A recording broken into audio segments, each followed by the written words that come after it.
Bitch is a Bad Word podcast is for informational purposes only and reflects the opinions of the host and guests.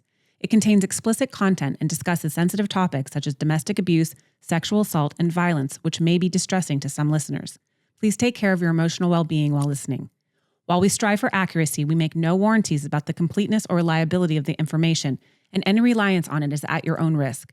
We do not endorse third-party views and are not liable for any defamatory claims. Listeners should conduct their own research and consult professionals before making decisions. If you or someone you know is in danger, please call 911 or contact the National Domestic Abuse Hotline 24 hours a day, 7 days a week at 800-799-7233 or text START, S-T-A-R-T, to 88788. We've got your back, besties. Caliber Studios has not independently verified the information you're about to hear.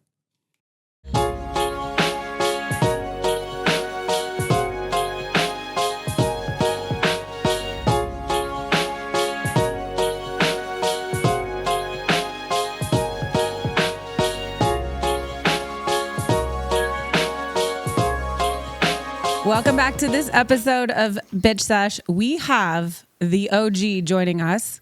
Brandon from the Narcissist Apocalypse podcast is joining us today, and he's going to spill the tea of all the stories from the besties he has spoken to over the last 6 years. He's been doing this show. So welcome to Bitch is a Bad Word, Brandon. Thank you for having me. And, it's been six and a half years now.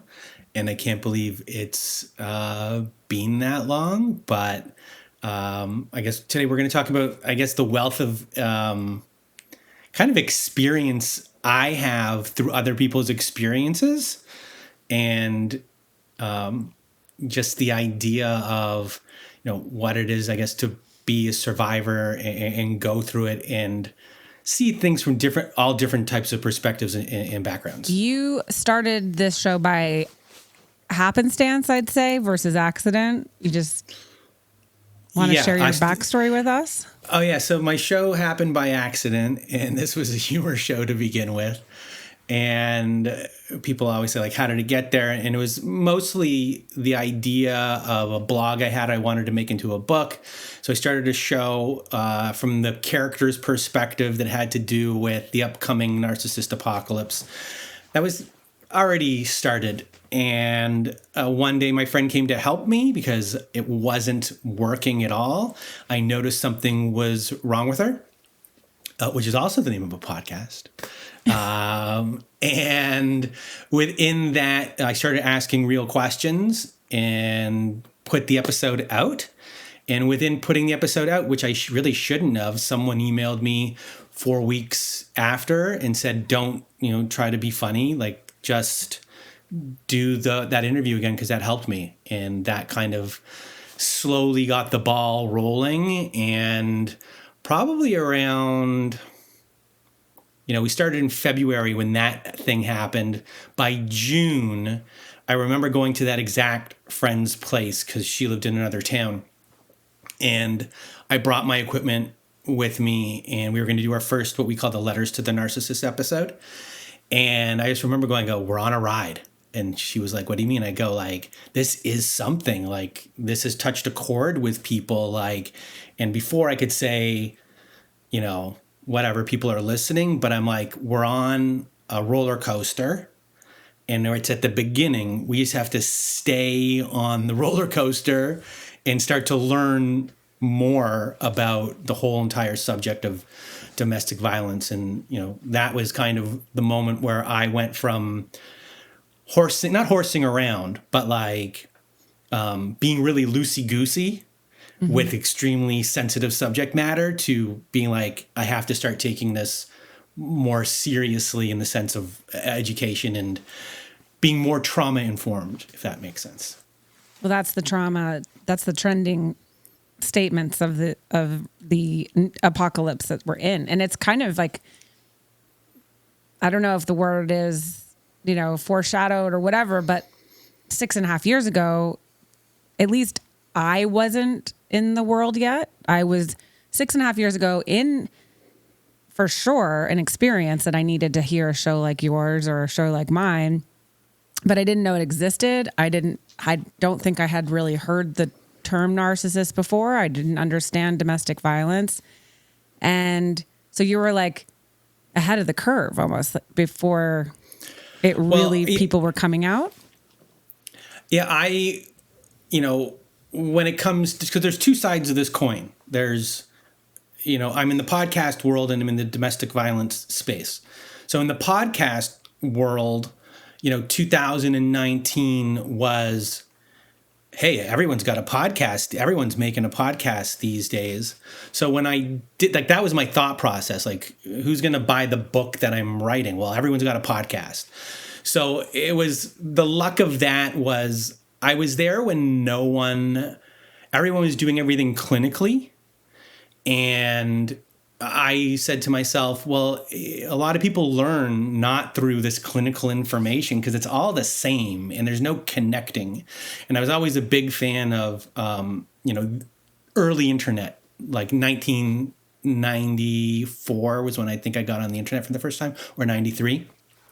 And I remember the day I was on there, I was on AOL and I was talking to someone in some chat room about who knows what. And I just loved talking with someone like that wasn't there. And my next day at school, there are people like, what did you do last night? And I was like, I talked to someone in Washington State and I'm in Toronto. And I just always thought that was amazing. And I never stopped loving that. And I think a lot of people always take that for granted when it comes to the internet.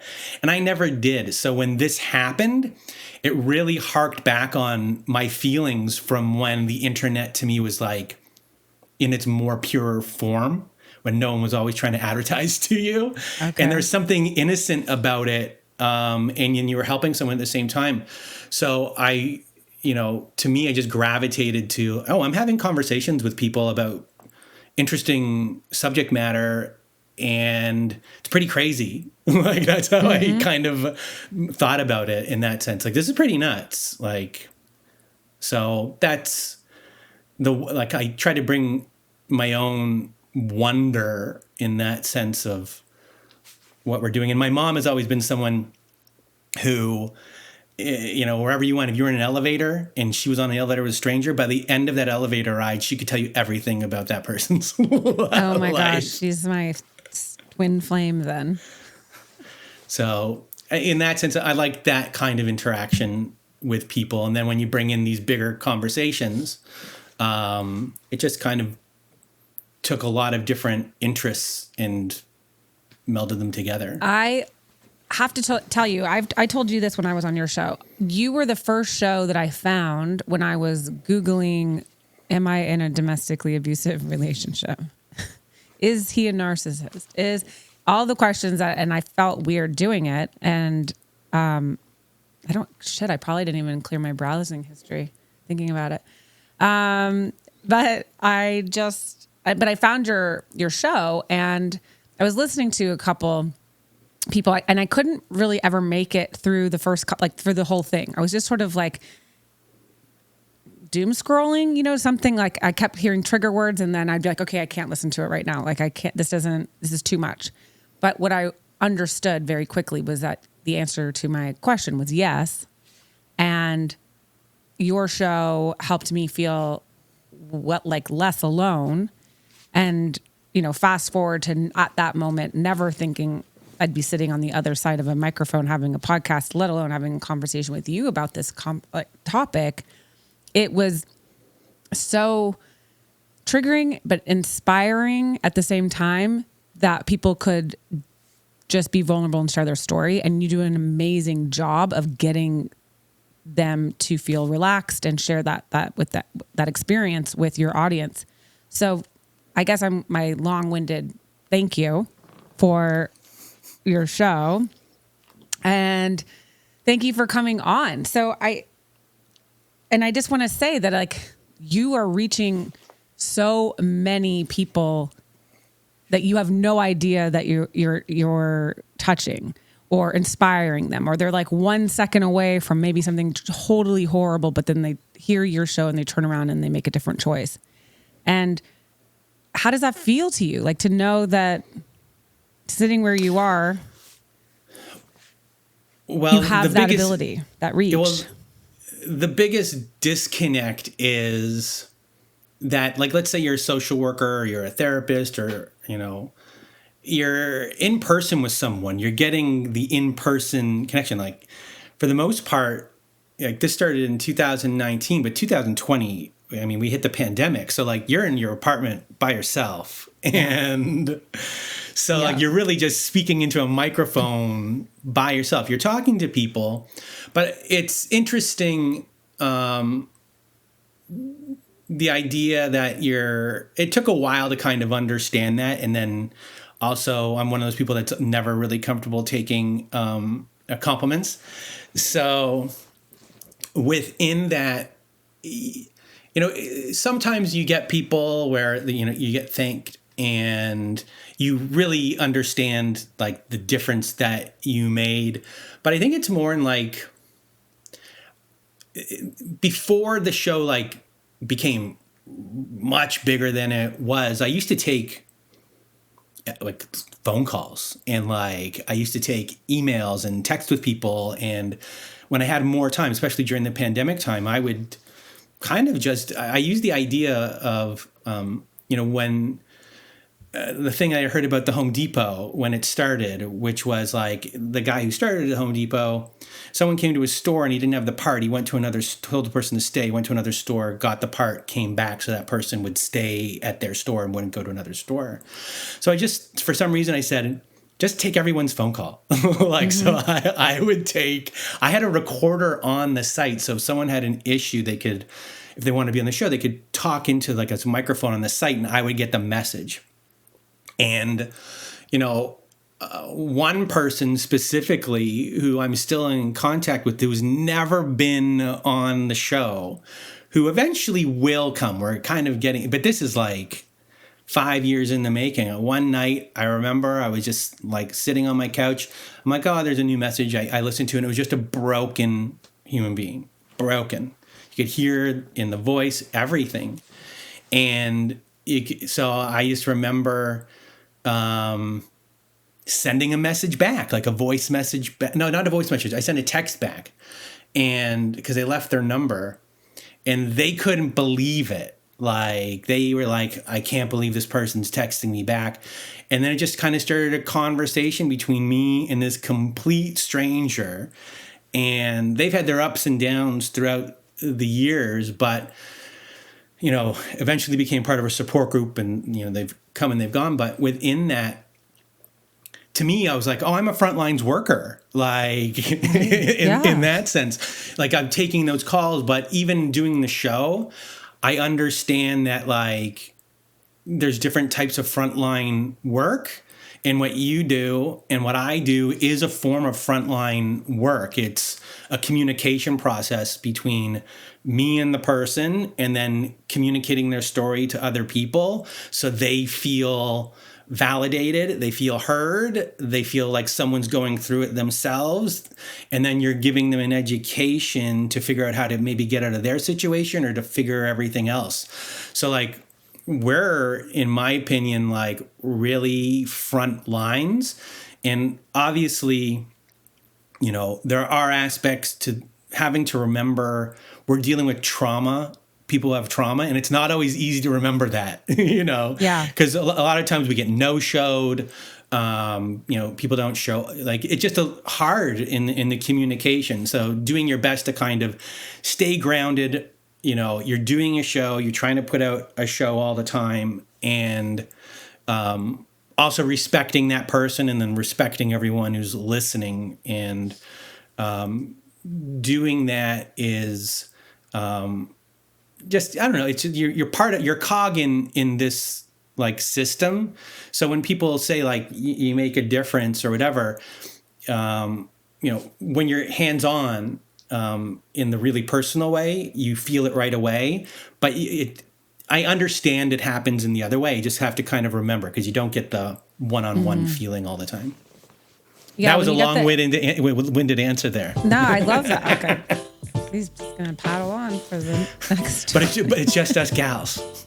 It is. Having a good old-fashioned bitch sesh. Yeah. Hi, I'm Sarah Wayne Callies, and I played Dr. Sarah Tancredi on Prison Break. And I'm Paul Edelstein, and I played Agent Paul Kellerman on Prison Break. Please join us on our rewatch podcast, Prison Breaking, with Sarah and Paul. We're going to have all kinds of guests and never-before-told stories, so follow us on Apple Podcasts or Spotify or wherever you get your podcasts. And you can subscribe to our watch party on the link there. We can't wait to see you there. And follow us on Instagram at Prison Break Podcast. See you there.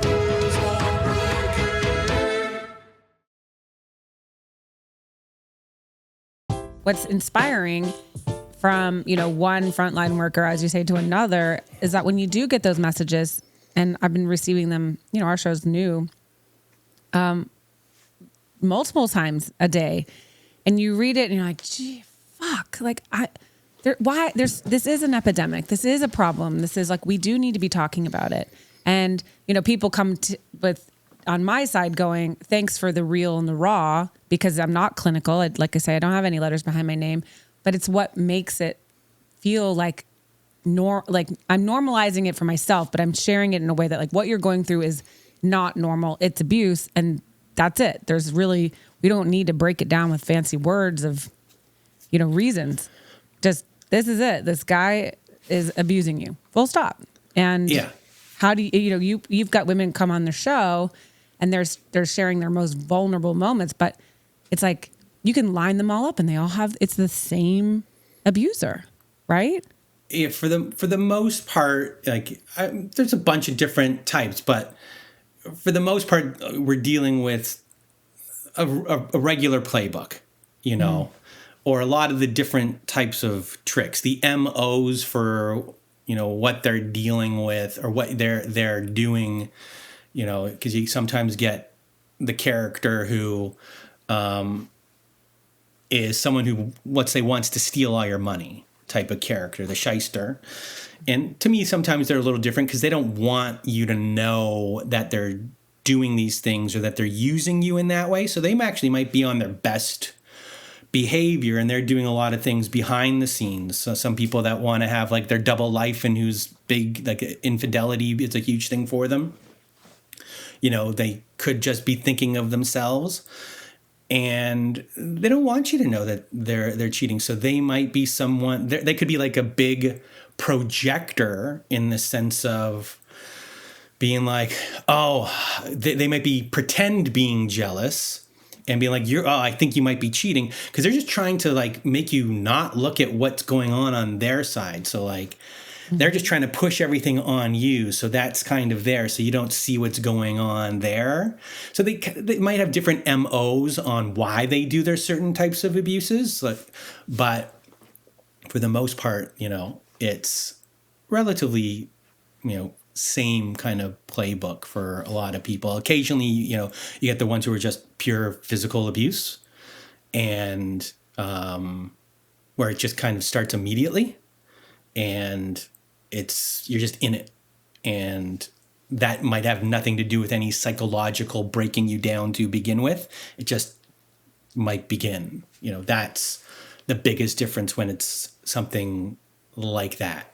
There might not be a big honeymoon period. It might be very, very, very brief. You started dating and then you're kind of in it and you don't know where to go or what to do. There's a lot of women who say that they would rather be in that relationship where I wish they would break my legs or hit me so I could identify it as domestic abuse versus the insidious, mental mind fucking that these pathological people. I say guys, because this is my show. It's like I only talk to the ladies.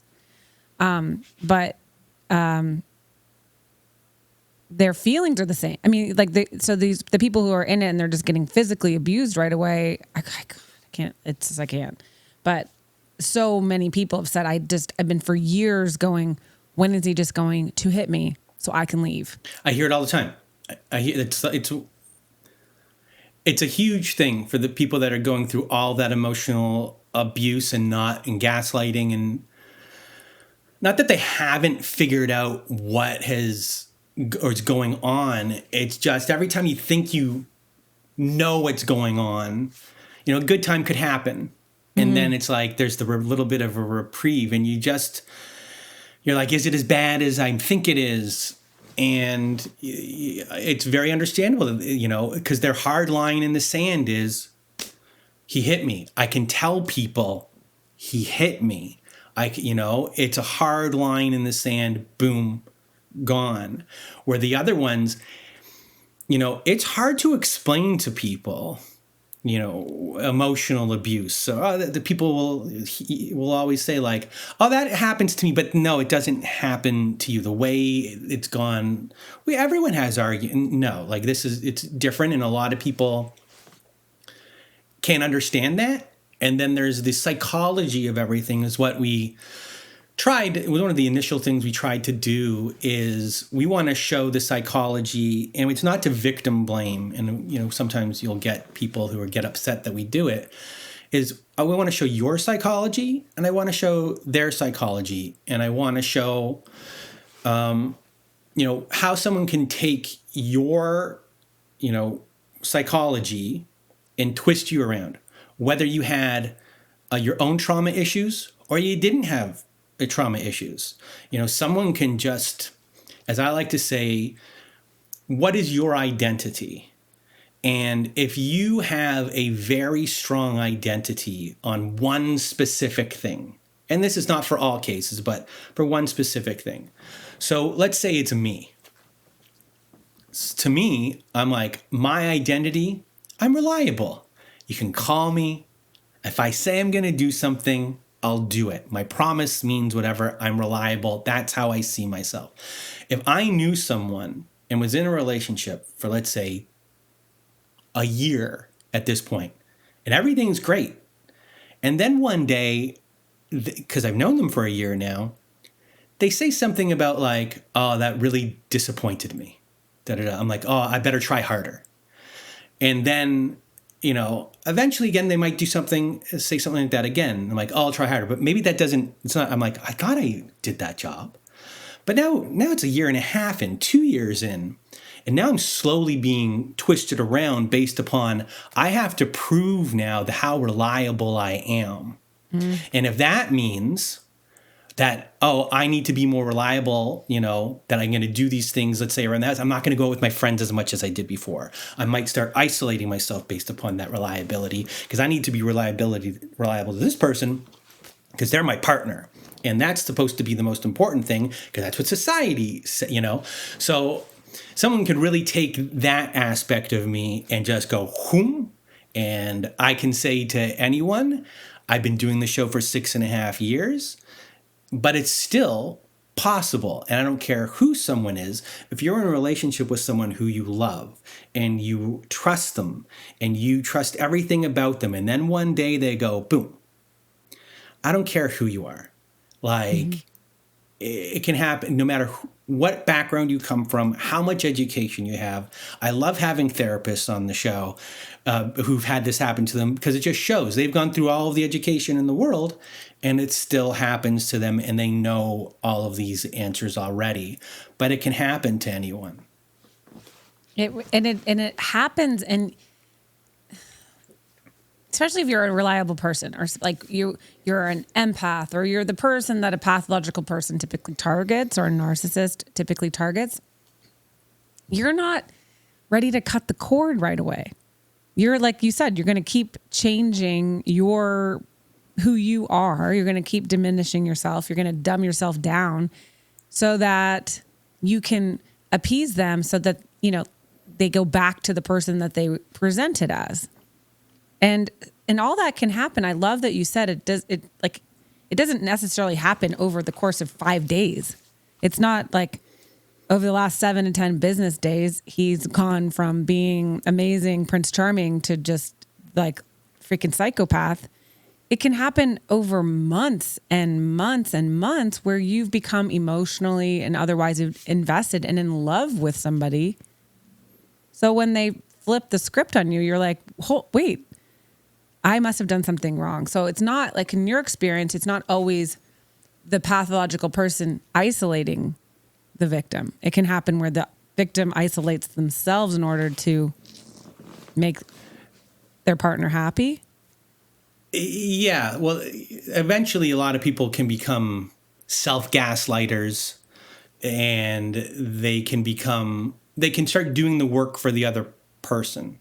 Oh. But I like to say, when it comes to like a specific type of abuse, it's like this person, like step one would be, how do I become the truth teller in this person's world? So how do I become the person that this person trusts, that they trust their opinion, that they believe their opinion, and that their opinion matters a lot? So when issues start to occur, they're a truth teller in my world. So like, I trust that person's opinion and what they have to say.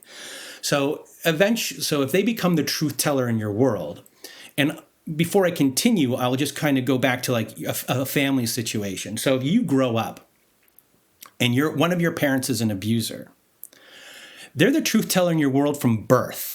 Yes. Their opinion matters the most. They're the person that can abuse you the most because that's the person's word you respect the most, or you're supposed to.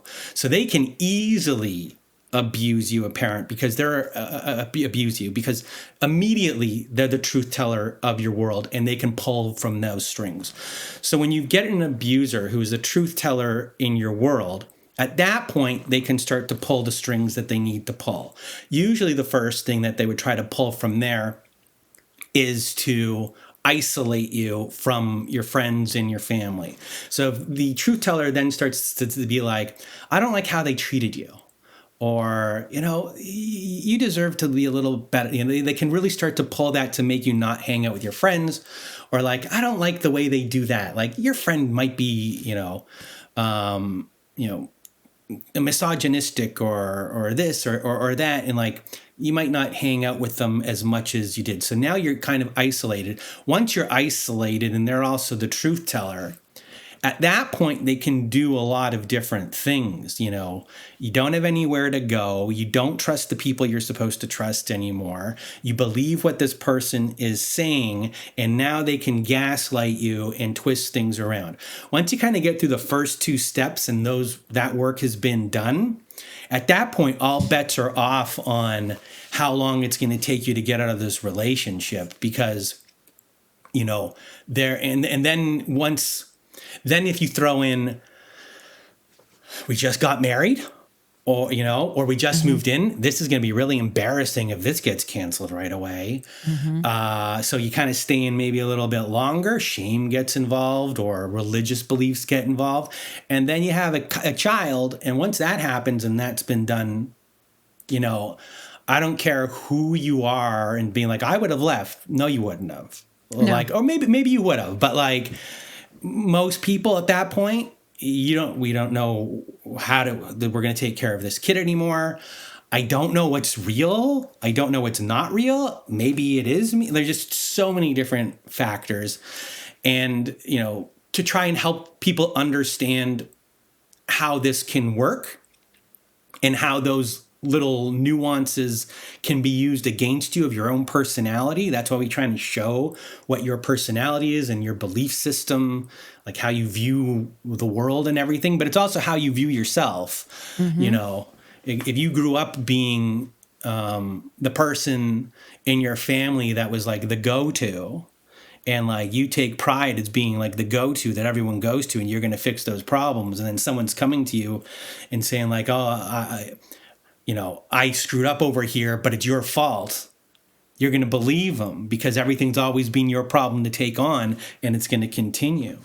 So there's all these different factors that can go into it and different variables, and everyone's made different, by how you were brought up. So we try to show that as much as possible so we can get those people who say like, that would never happen to me, to listen and be like, yes, it can happen to you. This is how it can.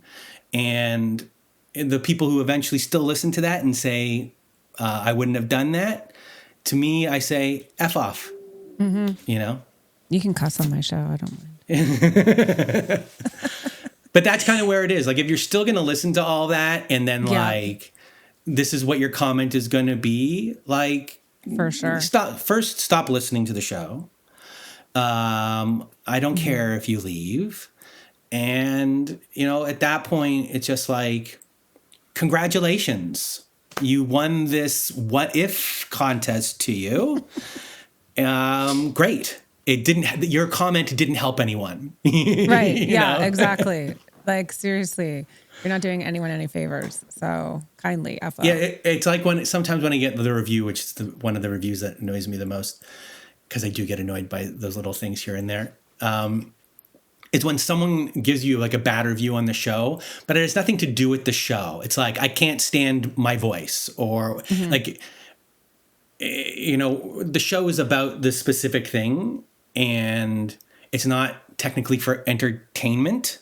We try to make it a format that you can listen to from beginning to end, that might not bore you if you're not fully here if you're not a survivor, but also at the same time, if you're a survivor, we want you to listen to the whole thing. So we're doing our best to do that, but also be able to tell the story in the way it deserves to be told, and how that person wants to tell it, without me being like, okay, we kind of have to change things a little bit here or there, but we do our best to make it as easily digestible as possible.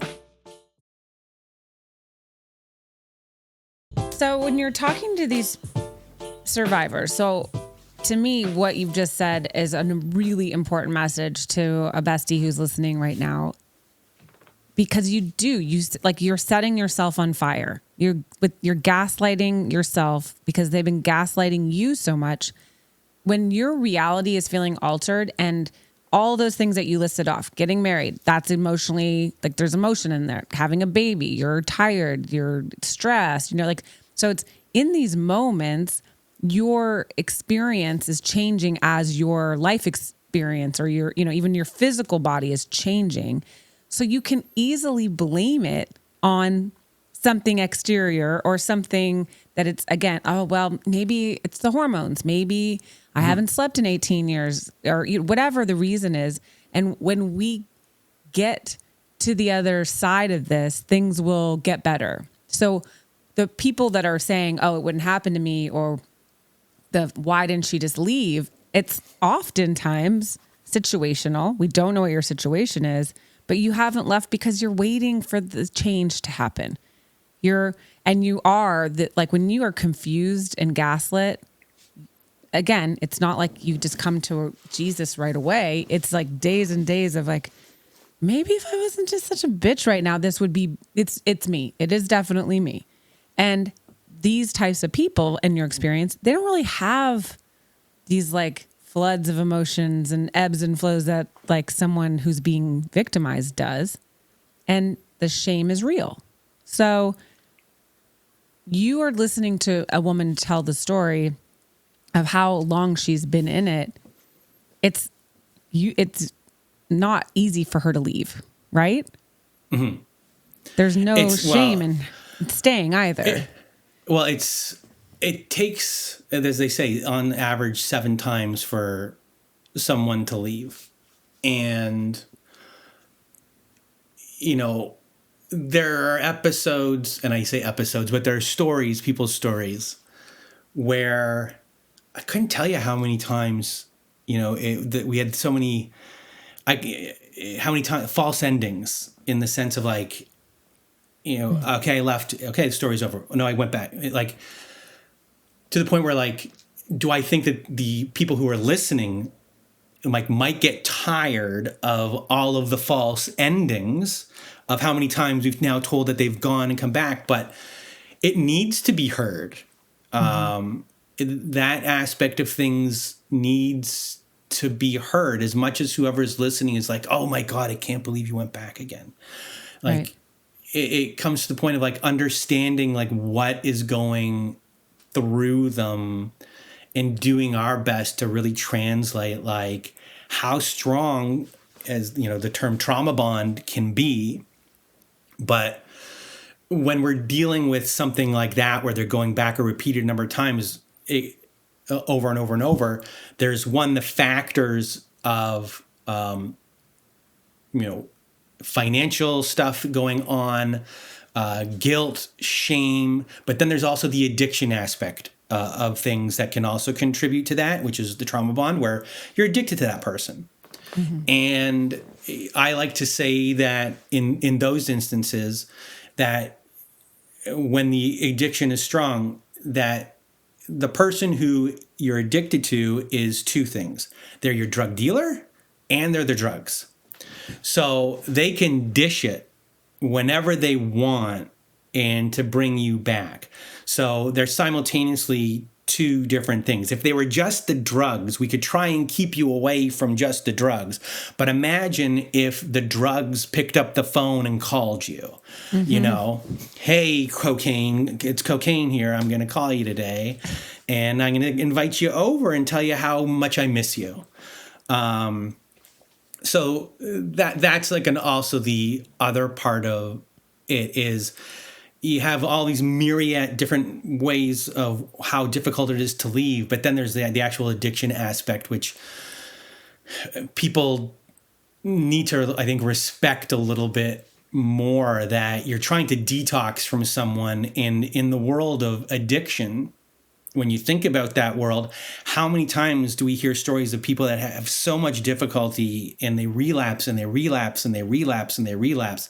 And I think you have to start thinking in these terms as well, that within this world, there's that aspect of things too.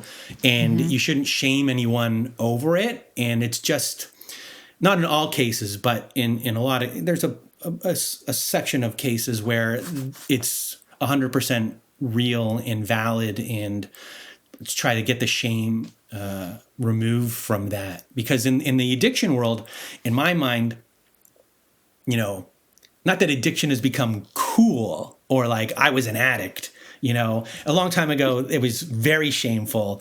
But now there's kind of, I think, a little bit of badge of honor in the last 10 years of being okay. And let's talk about that. And I think maybe that needs to be brought over a little bit. Like, you know, we can talk about these things and not have the shame, because I think that's somewhat been cleared a little bit over on that side, at least with some addictions, where there are addiction podcasts where, you know, people can talk about their addiction and they talk about their stories and the fun they might have had, you know, because there were good times besides the bad times, but same with the relationship. Right. It is true. I spoke to a woman who was in a domestically abusive relation and they were both addicts. And I was like, that's like, I don't even, the fact that they got out of it alive is amazing. But it's true. It is a liken to you, you're going back because you're also detoxing. I like that you said that. You're going back because often these people are future faking. And so they're behaving in the best way possible. When you finally do say, I'm leaving, they're going to send you all the memes and the help that they're going to get, and check out this Instagram reel that I'm going to get better. And so I love how you liken it to the cocaine phoning you and saying, come back. Because you're like, okay, well, you sound good. Like, I'm fentanyl free. Just come. I won't kill you. There's this other aspect of things where, you know, during my lifetime, I guess there's moments in my life where when I feel unsafe, I tend to get OCD issues, specifically with locks. So I could be, before I go to bed, I would lock my door. I'd get into bed. And when I'm in bed, I'm like, did I lock the door? And I'd go back and I'd lock the door and I'd come back to bed. And then about 5 minutes later, I'm like, did I lock the door? And I go back, and I could do that 10 times. Wow. So I'm trying to confirm that I've locked the door until finally I lock the door and I remember to say to myself out loud, I have locked the door. My door is locked. I go to bed and I'm good. I could have done that 10 times. In a relationship, and it's an abusive relationship, there are a subset of people that need to know, you know, is what is going on, even though they do know it's going on. So they can go back a bunch of times just to try to prove, like, yes, this is what it is. Like, was it? Like, so even when they're out, they could go back because they need to know. They just need to know officially that this is what it is, because it's so confusing to them. And, you know, they're acting in this safety manner, or in their thought process. Like, did I do everything I could You know what I mean? Yes. Oh, that's good. That is such a good visual as well. Yeah, it's just there's that element of it reminds me of someone a long time ago who I spoke to. We never did a recording, and they had video cameras in the house to prove everything that was going on, and they still didn't believe it fully. And they had the visual proof, because some people write it down so they can go back and get, that is what was done and that was what was said. And they'll continuously be like, did I really write it correctly that day? That's where they have you. And Yes. like I had that one person that visually could see what was going on, how everything happened. And it was still hard for them to leave, even with that. They're like, is that enough? So there is that element in people. Also, like how the abuser knows they're all being recorded and it's still happening too. Yeah. Like, this is to tell you how pathological it is. Like, I don't even know how to explain it. It's like if someone is abusing you, but they know the cameras are rolling and they're still doing it, they're like, that's just who they are. And they're going to continue to do it, whatever. And you're on the other side going, and please, never, don't even waste your fucking time showing somebody, look what you did. Look, it's on video. So what that does, what you just did, by showing it to them, it gives them the opportunity to rebut it. It gives them the opportunity to say, you flipped that on when before you might have done this and this, and that can get into your head. You give them the opportunity to then get in the twisting words. That is a huge thing. You can't give them that opportunity to do that, because they're very good at being able to do that. And then all of a sudden, hold on, did I do that? That's where you can, once you give them an opportunity, they can do something with that opportunity. The key is one day you just have to not give them that opportunity anymore. How crazy is it to think that somebody could look at tape? This is let's roll playback. And this is exactly what you did. And they can still try to mindfuck you with their words and the word salad and all the things that we're learning in these terms and everything that people are saying. So they're distorting the reality.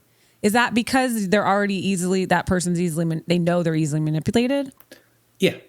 It's second nature at this point to this in this relationship for them to do that. But you're also now dealing with someone, I think before we did our episode, I said, like, this is you at the beginning, this is you at the end. This is you at the beginning, you might not have believed it. But this person who you are at the end, you might believe anything. You're not the same human being anymore. You've been rewired. You've been rewired. Which means you can be like unwired or deprogrammed. You can be yes. You can be deprogrammed. That's gonna be a lot of work. But that's why I say, and because a lot of people at the end don't feel like they have value, and their life has been taken away, and that they don't matter, and they don't have value. And I go back to the addiction aspect of things. If you go through AA or whatever, they tell you to do service work. Service work is you're doing something, you're volunteering, you're doing it for free. And that person who you're helping, they appreciate you. Yeah. You're changing their life. And I like to say that because we do a support group, that when you come in and you're the baby in the support group, you might not feel confident, but the longer you're in the group and you become like a senior member, and you might not have had any confidence at the end, like you're the one giving support. Those people in the group that are new, that are coming in, they think the world of you. Everything you've been through is valuable to them. Your experience is valuable to everyone. And that's what everyone has to remember. Your experience is value to other people going through the exact same thing. Everything you went through is terrible, but for people who've gone through the same thing, it's invaluable to just hear that you, and not that you have to be okay right now, because sometimes, as they say, it's okay to not be okay. For some people out there, they want to hear people that aren't doing well right now, because that makes them feel a little bit better that they're not doing well right now. You know, you can have as many success stories as you want, but there's still people out there that might feel bad that there's too many success stories. We need to hear someone that's not doing good right now, because those people need to be validated. So, even if you're not doing well, that's validation for someone, and that experience is good. Eventually you'll hopefully get there, but the transformations I see sometimes from people that have joined our group at the beginning to who they are like a year later, just night and day. And service work has a lot to do with that. Even being on the show, for a lot of people, sharing their story is a form of service work for them, that they just want to know that it's not that they want their story to be heard. They just want one person to learn from something in their story that they help make someone's life better. And that makes them feel good that is done, It's important because you have to recognize, excuse me, you have to recognize that you have been devalued this whole relationship, and it happened. They put you on the pedestal, and everything that was rad about you is now the worst possible personality flaws. They despise everything about you. And you start believing that, because going back to the beginning of this conversation, you are addicted to this person. You want to please them. You want to do whatever you need to do to make them give you back that value. And if you're surviving and thriving through any domestic abuse, that value you have to remember how to do it for yourself. You have to find that.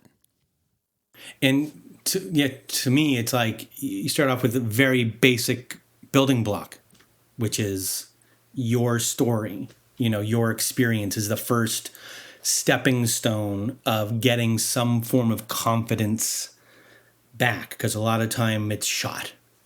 Everything about how you believe in yourself and your worth is gone. So those are the first things that have to be built back, because sometimes people don't know what to do for work, or they've never worked and they have to go into the workplace, and how am I supposed to do that? So just starting off on the very basic level of like whatever value we can find in, person to person interactions, to me, that's the easiest first kind of step.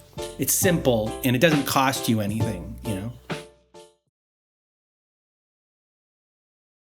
So what happens in your support group? What would somebody find? In our support group, it's peer support. So, summer's slow because everyone does stuff in the summer, but you'll find just people. It's kind of like an AA meeting. Everyone gets a chance to talk.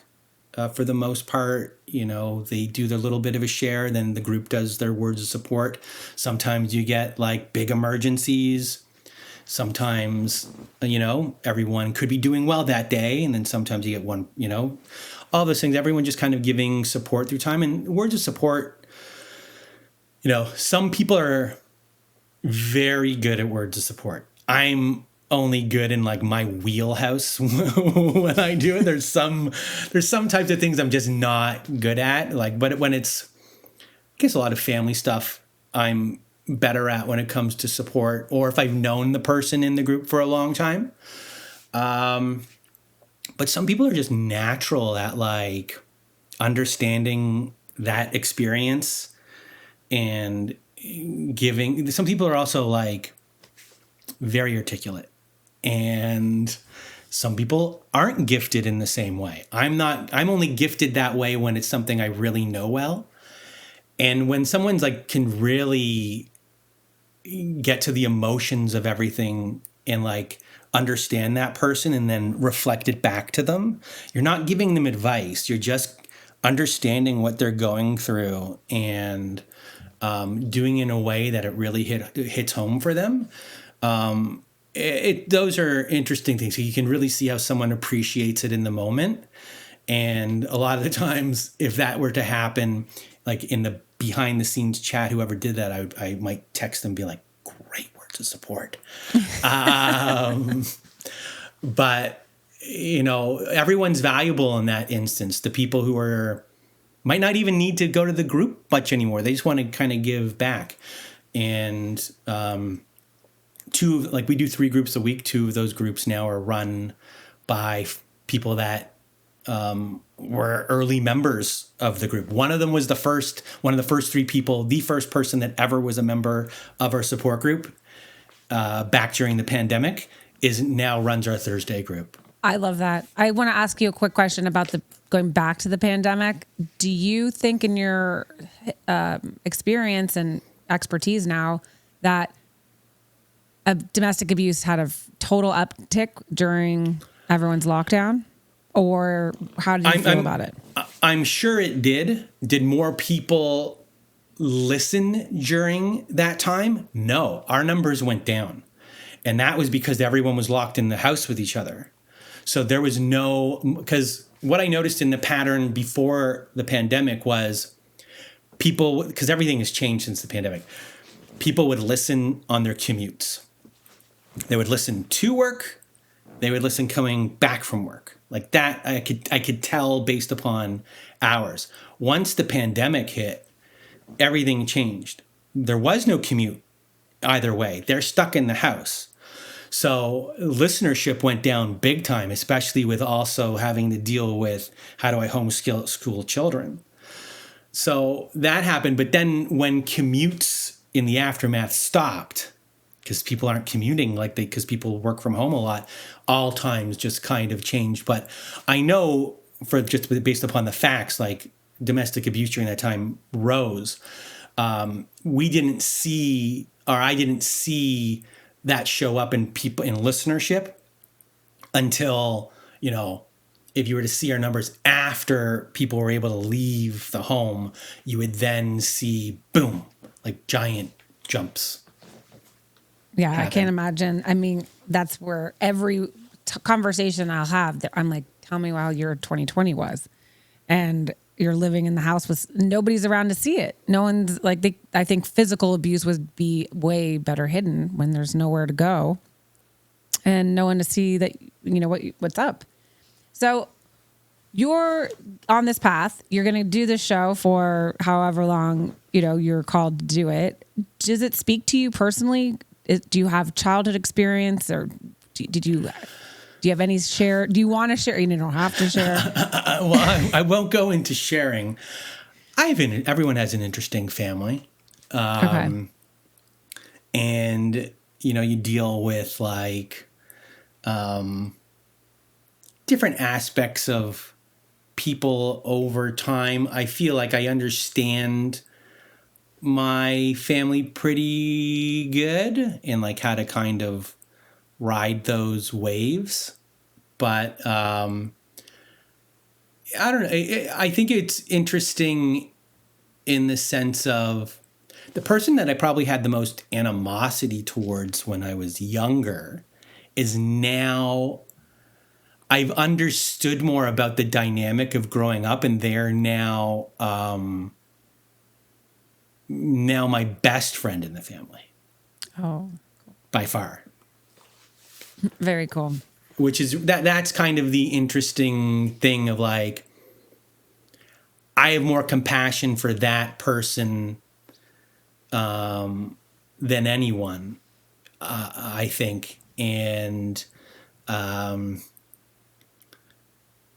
yeah. So I understand what his life was like. Mm-hmm. And so if people want to give him a hard time, I don't. I might have given him a hard time when you're younger because of the way that person was reacting to things. But I was too young to understand what was actually going on. And the more you kind of analyze how your family system works, you realize there weren't a lot of tools given to people. And once you're kind of given a,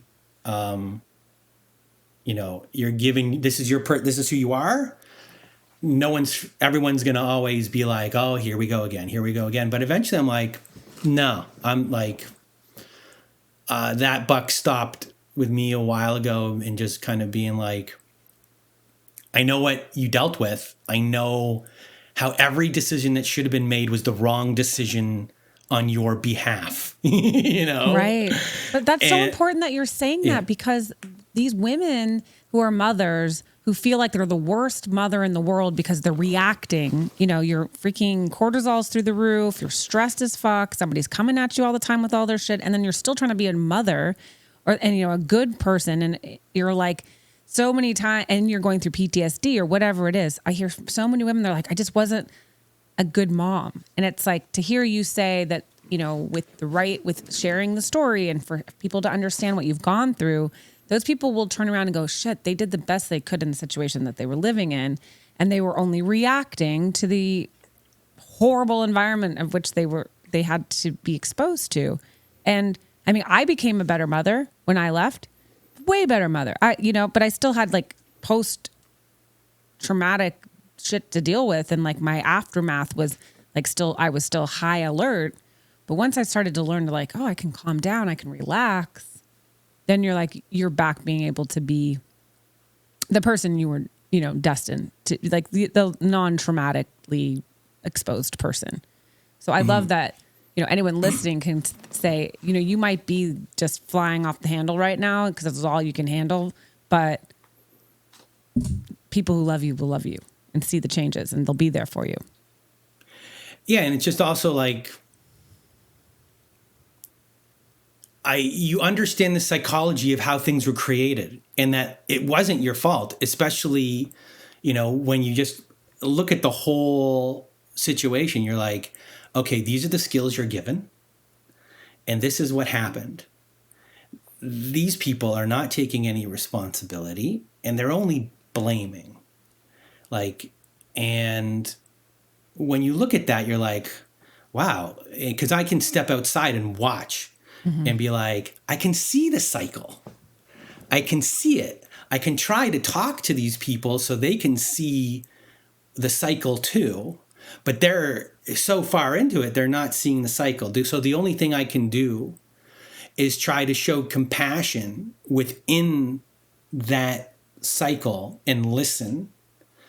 And, so they get a feeling that there could be someone that they can trust and that they can be around. And that maybe over time, once that grows, they might listen to be able to step further back and assess the situation and be like, okay, I should stop blaming myself. Because when you blame when you're in something for so long and you're thinking about yourself in a certain way for so long, you believe that. And to unwire that takes a very, very, very long time. And then you're a truth teller of your world. To unwire your beliefs about who they are and to knock them off of, I did a kick over here you couldn't see. He's like and to knock them off of that pedestal isn't easy, and it's scary to do, because if you knock that off that pedestal, then your whole life might be shattered. Everything you believed isn't true, and that is scary. Mm-hmm. That is super scary. You mentioned tools, and so my one ask that I have of my guests that come on the show is if they had one tool that our besties could put in their toolkit for surviving, what would it be? Oh, that's a tough one. What is the one tool for surviving? The number one answer on our show, and I'm not going to do this one, is like trust your gut. But I'm not going to do that because a lot of people's gut has been twisted around, and it's hard to trust your ticker anymore. Mm-hmm. But I think the one tool is, or the thing that I'd like people to think about is, the other person is trying to get you to think about them all the time. If they can get you to think about them all the time, they've won. Because at that point, how to make your own life easier is you're walking on eggshells, is to leave them to do whatever, So when it comes to people who have like the ruminating thoughts or things like that, it's because you're ruminating on someone else. You know, you're always thinking about that other person. So, the only thing I can say is like to try and bring you back to your own side. How am I feeling? How am I doing? How am I taking care of myself today? You know, very simple kind of things. It might not get you out of a relationship at all, but you have to try to, if you can get off of their side, because they want you on their side, and you start thinking only about your side, it's okay that you're selfish, you know? It's okay that you do this. You know, these are your rights. You have your own basic human rights. And to remember that you're a person that has rights to do what you want to do, whether they like it or not. And if they don't, then that's their problem. You know, and I think that's what's hard to remember, because a lot of people are empathetic and they want to make sure that the other person is doing okay, and you lose yourself. Just to remember, try to you know, every day check in. How am I doing? And there's going to be a lot of denial going on. I'm doing great. Oh, everything's fine. But like, try to start doing things for you. And if you're having trouble doing things for you, something's wrong. I love that tool. That is a badass tool, because it is, you are not selfish for taking care of yourself. You're not. No. We need to teach our besties that you have to take care of your side of the street. And you have to, I'm going to say it, I'm going to barf after I say it, but put your oxygen mask on first. It's like, I just got off a plane from Montana and I'm listening to the flight attendant say this, and I'm like, we don't do this in our regular life. We're like, hold on, let me try to help you while I'm joking. I can't breathe anymore. That's like, it's just basic. If you don't fly, you wouldn't know. But you have to take care of yourself first. So, and it's not selfish. So thanks for saying it's not selfish. It's not selfish. Say it again for the besties in the back.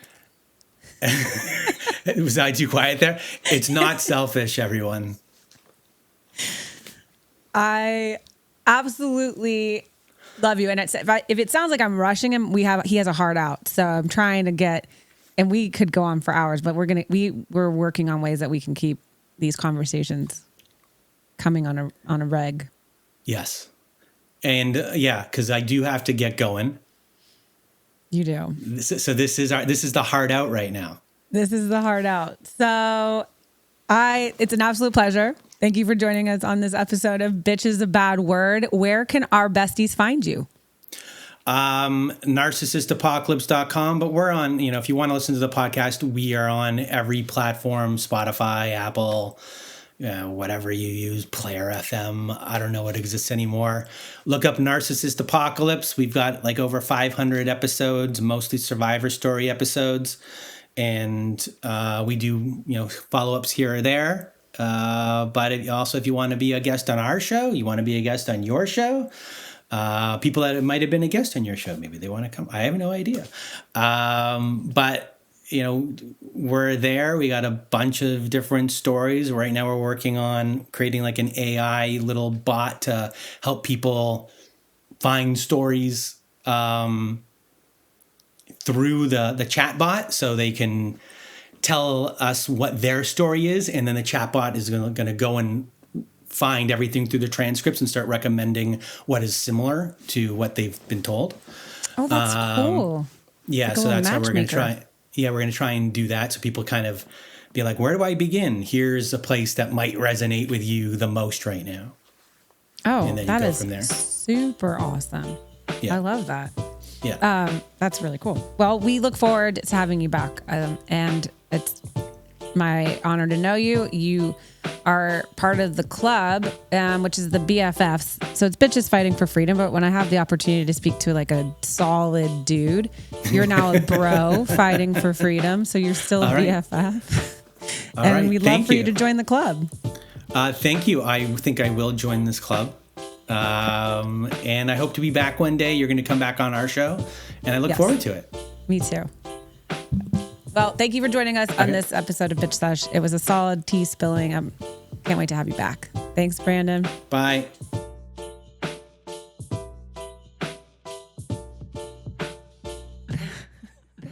Bitches being bad.